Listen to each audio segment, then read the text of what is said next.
Hi, Seven here. Every man longs for the impossible, a lingering dream that hunts us day and night, unrelentingly driving us to madness from Elden Ring. A dream that men of my generation are sadly all too familiar with, and will most likely never achieve. With this dream being to feel the loving touch of a woman. Yet sadly, we are gamers, so this is considered impossible. But why should I care about real-life goals when I have digital waifu gambling, overpriced microtransactions, crack cocaine addicted cat girls, and an addictive gameplay loop that revolves around beating the shit out of monsters with a briefcase till they turn into Xbox 360 games that I can shove into the anime girl of my choice to make her better at quote-unquote assaulting people, along with a multitude of holy shit other features. Zenless Zone Zero, or as the cool guys say, this only scratches the surface of what this free antidepressant software has to offer. Welcome to New Eridu, a normal city inhabited by humans, hot rats, cute nom-nom sharks, my gambling addiction, autistic war criminals, this cool red guy that makes noodles, and illegal immigrants. And you know where there's illegals, there's a low-budget police force, commanded by none other than Officer Gyat, who canonically can't wield a sword due to her massive bakery throwing her off balance. I'm genuinely not lying, that's actually canon. And what if I told you that Zhu Yan, or however you pronounce this Chinese-sounding name, is only the tip of the iceberg when it comes to the gluteus maximus muscle in this game. But if you're in it for the cake, you first need to gather the corresponding ingredients. 1. A gambling addiction. 2. Never-ending, mind-meltingly repetitive daily farming. 3. Your daily commitment. And of course, the most important one, number 4. Luck. Damn it. I got a man. Because even if you had infinite polls, you're still fighting against a 0.6% drop chance. Let's go gambling! For one single S-tier character, without considering the fact that you only have a 50% chance to get the character you're actually polling for. Which means you need a total of 167 master tapes to get a guaranteed drop that might, I got even more garbage, have what you want in it. And master tapes are by no means easy to come by. The game is really good at tricking you early on into thinking that these are easy to obtain, by seemingly making them fall out of the sky. You finished the first mission? Here's a master tape. You leveled up an agent to level 10? Here's a master tape. You logged into the game? Here's 10 master tapes. You got your account to level 5? Here's another 10 master tapes. But the second you step out of early game, you'd be considered lucky if you got 2 master tapes per day, even after 6-hour farming sessions. Well, Xeno, is the farming fun? Is the farming fun, Xeno? Of course it isn't. Do you actually think I spent a whole week farming for Necros Prime so I could farm more effectively because it was fun? Of course not.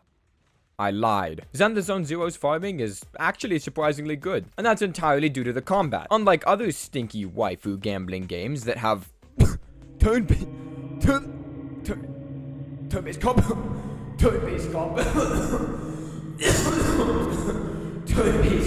Zenless is a fast-paced hack and slash with a parry system so damn juicy it makes you internally combust out of sheer satisfaction every time you hear that.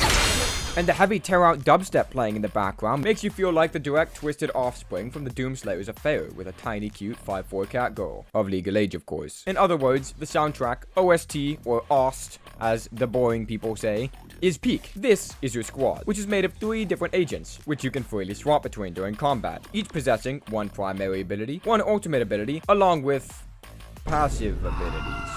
This is Nicole. She is a fearless leader of an underground raider gang. Despite this, she is poor, malnourished, in unimaginable debt, can't pay rent, and hungry. And that's probably because she decided to turn her fucking suitcase into the Unmaker from Doom Eternal. While using her primary attack, she uses blunt force against her enemies. In other words, she beats them with her 90-pound suitcase while simultaneously firing a single 50 caliber Desert Eagle round directly through the poor victim's frontal cortex, and just barely grazing the temporal lobe before piercing the occipital lobe and exiting the head, leaving them with a barely functioning brain. They're dead. Her special ability charges her Warthog Gauss Cannon until it fires a literal black hole at her enemies. And her ultimate just makes an even bigger black hole. I now understand why she's in debt and can't afford to feed her children. And her passive is, well, let's just say she provides emotional support on the battlefield. And to be honest, she was one of the best emotional support characters in the game to date, until they nerfed her. I guess she was just too good. The parry and perfect dodge system is what makes your gameplay go from boring and uninteresting to whatever the fuck this fever dream looking ass clip is. When you successfully time a dodge or parry during an attack, you have a small period of time to trigger a guard counter. And let's say this is easy to abuse, especially when RN Jesus himself curses you with the useless character whose only purpose is to perform guard counters. I swear to God, I'm actually going to kill. To express how lucky I am to pull such a cool and rare-ass ranked character. When playing Nekomata, it's common to daze off into space and forget you're playing the game, while your brain cells each slowly stab each other to death, due to your average gameplay loop looking like a TikTok, oh sorry, my bad, looking like a Red Note video with Subway Surfers and satisfying videos in the background to keep your brain engaged. This little kitty is terrifying for this reason. The longer you play Nekomata, the less time your brain has till it commits seppuku. Also expect your mouse to quickly deteriorate after constantly smashing your left and right mouse buttons so hard you'll put Geometry Dash players to shame, and that's by no means an easy task. Then it will inevitably die, so be sure to give him a proper memorial for his 2 weeks of service. I'm so sorry. You served me well. It was a good run.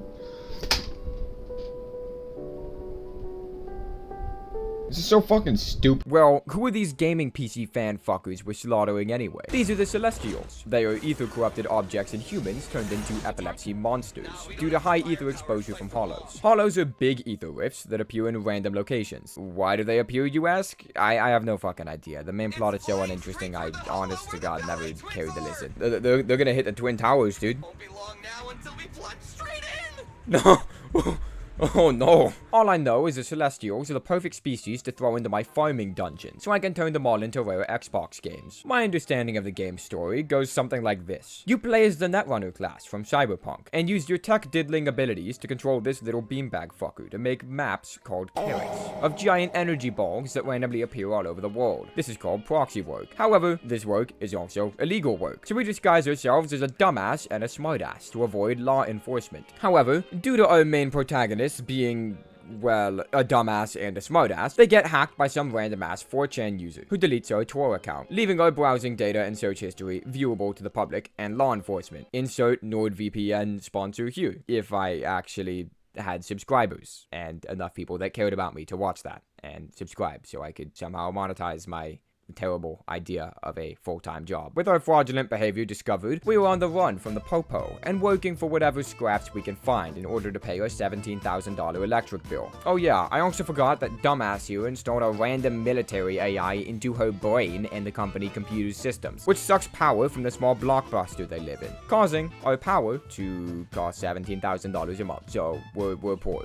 We're very poor. 7 here from an alternate timeline where I run this dumbass YouTube channel under the name Xeno. I forgot to mention that this game has rats, and I don't mean the cool rats, I mean the sexy rats. This is Jane Doe. She is a rat, a sexy rat, that works as an undercover PubSec officer that's in charge of gathering intel with an undercover alias known as... Am I seeing things? I know you don't care about the lore. You just want to hear me ramble on about how thick she is. Of course you do. Who doesn't? And trust me when I tell you I've never seen a game that has this much attention to detail in my entire short middle life. Am I seeing things? I mean, this is better than Subway Surfers and TikTok satisfying videos on its own. If we had Jane Doe walking over our TikTok Family Guy clips, the entire human species would ascend to God. Man, I gotta start gambling for Jane Doe right this second. Hey, 7 here, that doesn't own this lame-ass YouTube channel. Do you see the mistake this idiot just made? Because it should be obvious. Let me explain. Jane Doe was only in a limited time drop that was only in rotation about 4 months ago. And for my viewers that haven't gotten their degrees yet, you know gamble for hot rat lady. Which means if there's a certified baddie in the loot pool, or you want to literally play as Dante from Devil May Cry, then you better get your ass to work, because you only have 6 days to farm for enough polychrome to afford your next big gambling spree. Even use your kids' college funds if you have to. Whatever fuels the fire for your burning ambition, my friend. Just make sure your kid knows that his college funds went to the noble cause of you getting the privilege of getting to look at thick anime rats in your funny glowing rectangle every day. If you're lucky, of course. In my case, I wanted to play as Dante. However,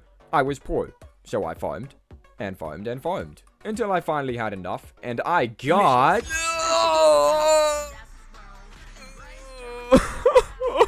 Grace Howard. That name would usually make me act up like on some Looney Tunes shit. I mean, she's a mechanic that treats all of her creations like her children. And her prized possession is probably a fully gutted 1996 Toyota Corolla with a big turbo making 600 horsepower and pumping about 3.4 pounds of boost. Now that's my kind of woman. But the fact that I got her instead of Miyabi made me genuinely throw a little baby back bitch fit. And then I forgot anything ever happened and continued to farm for another 4 hours to get her signature mods and level her up to max. I'm just glad I didn't get a man. Or, even worse, the furry. Now, do I recommend Zenless Zone Zero? For the right person, yes, I would recommend it. To be honest, the fact that you can get this much content for free is simply astonishing.